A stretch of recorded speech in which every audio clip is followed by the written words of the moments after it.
우리는 생각과 실제를 구분할 수 있다고 여깁니다. 이건 참 당연하게 여겨집니다. 머릿속에서 상상하는 것과 머리 바깥에 실제로 일어나는 일은 엄연히 구분됩니다.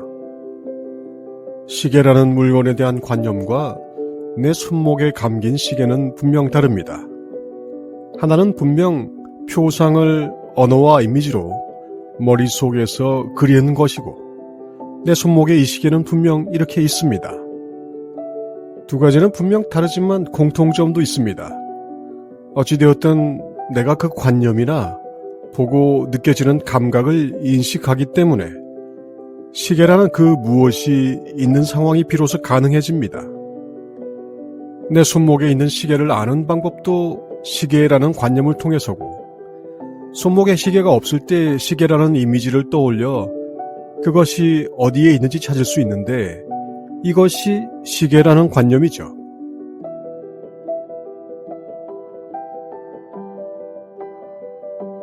자신이 알아낸 세계의 실상을 어떤 식이든 설명해주고 싶은 철학자가 있다면 그 사람에게 다른 방법은 없습니다.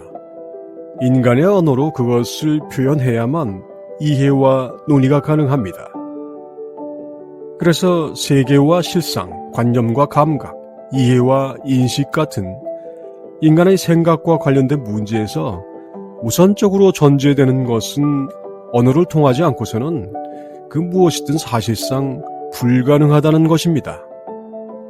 대표적인 철학사조들이 우리가 사는 세계를 이미 입증된 진리의 구현이라고 하든, 진리가 구현되는 과정이라고 하든, 그것 둘 다 아닌 우리의 해석 과정이라고 하든, 그 전제는 언어로 된 관념이라는 수단입니다.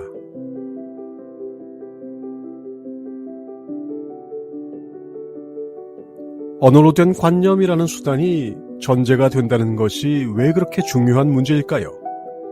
아주 쉽게 말하면 우리의 인식과 이해에서 수단은 그 내용이 접근할 수 있는 한계를 규정합니다.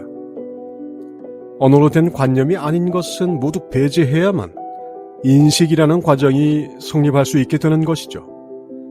인간에게 언어로 된 관념이 아닌 것은 모두 버려집니다. 불필요하기 때문입니다. 인간의 이런 조건을 많은 학자들이 진화의 산물이라고 하는데, 언어의 발명 또는 획득을 통해 인간은 생존에서 매우 유리한 지위를 얻을 수 있었고, 자연의 지배자 위치에 서게 됩니다.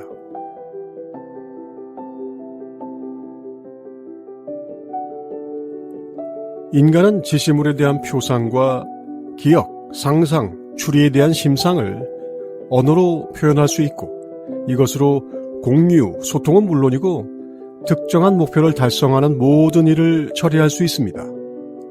이렇듯 인간에게 탁월한 능력을 제공해주는 언어로 된 관념이라는 도구는 그 이상의 도구가 없는 이상 도구 자체가 세계를 대체하는 위력을 발휘하기에 이릅니다.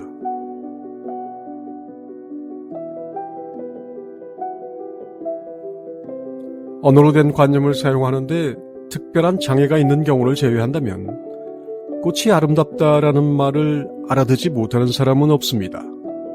어떤 사실을 모두가 한다면 그것은 진리 아닐까요? 모두가 알 수 있는 사실을 이토록 간명하게 표현할 수 있다면 거기에 어떤 문제가 있는 것일까요?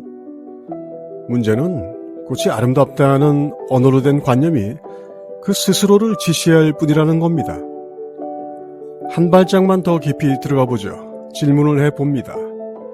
꽃이란 무엇이고 아름답다는 것은 어떤 상태인가요? 꽃을 꽃이라고 했는데 꽃이 무언지를 물으면 뭐라고 대답을 해야 할까요?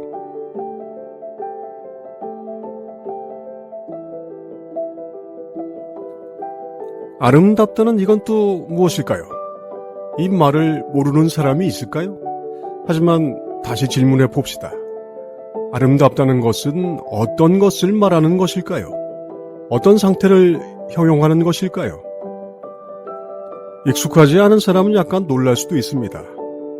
못생긴 자식도 엄마에게는 아름답다고 할 때, 이 아름답다는 말은 그냥 아름다운 것과는 조금 달라 보입니다. 주관적 아름다움인가요?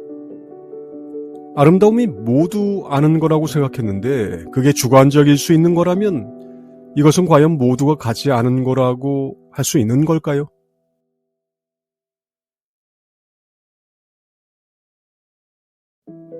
평소에 TV에 나오는 연예인들을 부러워하다가 성형수술에 도전한 여성이 있습니다. 그런데 그만 성형수술의 부작용이 발생하고 목숨마저 위태로워집니다. 이 여성은 구사일생으로 목숨을 건지자 뜯어 고치고 싶었던 자기 얼굴이 그나마도 너무나 아름답습니다.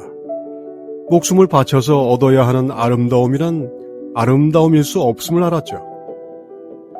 죽고 못 살던 아름다운 여인이 신발을 거꾸로 신고 가버립니다. 이 여인은 그 전과 같이 여전히 아름다울까요? 그 아름다움은 그 여인에게 있는 것인가요? 나에게 있는 것인가요?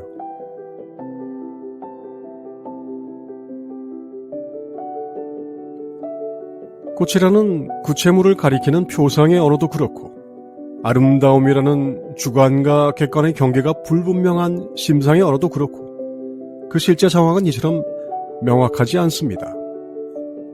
이런 것이 우리가 말하는 개념, 관념, 표상, 심상, 언어로 묘사된 실상입니다.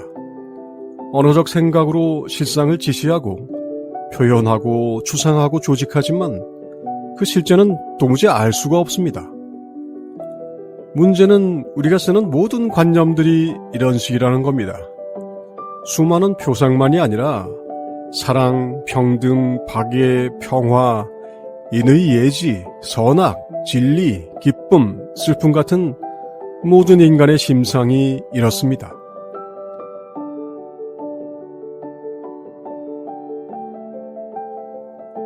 과연 이런 관념들이 세상을 정확히 우리에게 알려주는 것일까요? 많은 사람들은 그렇지 않다는 것을 이미 알고 있습니다. 하지만 이것을 벗어나서 뭘 할 수 있는지는 잘 모릅니다.